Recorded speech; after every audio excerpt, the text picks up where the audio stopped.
عبداللہ بن عباس رضی اللہ تعالی عنہ نے رات رسول کریم صلی اللہ علیہ وسلم کی زوجہ مطہرہ اور اپنی خالہ میمونہ رضی اللہ عنہا کے گھر میں گزاری۔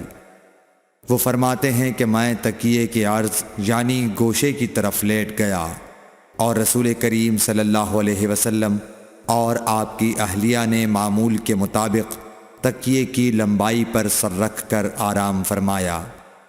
رسول اللہ صلی اللہ علیہ وسلم سوتے رہے اور جب آدھی رات ہو گئی یا اس سے کچھ پہلے یا اس کے کچھ بعد آپ بیدار ہوئے اور اپنے ہاتھوں سے اپنی نیند کو دور کرنے کے لیے آنکھیں ملنے لگے۔ پھر آپ نے سورہ آل عمران کی آخری 10 آیتیں پڑھیں۔ پھر ایک مشکیزے کے پاس جو چھت میں لٹکا ہوا تھا آپ کھڑے ہو گئے اور اس سے وضو کیا، خوب اچھی طرح، پھر کھڑے ہو کر نماز پڑھنے لگے۔ ابن عباس رضی اللہ تعالی عنہ کہتے ہیں میں نے بھی کھڑے ہو کر اسی طرح کیا جس طرح آپ نے وضو کیا تھا۔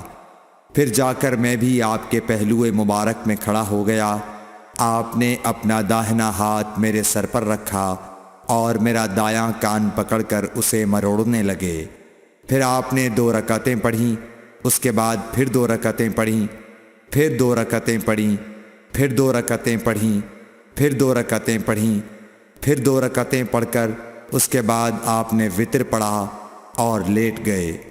پھر جب مؤذن آپ کے پاس آیا تو آپ نے اٹھ کر 2 رکعت معمولی طور پر پڑھیں، پھر باہر تشریف لا کر صبح کی نماز پڑھی۔ صحیح بخاری حدیث نمبر 183۔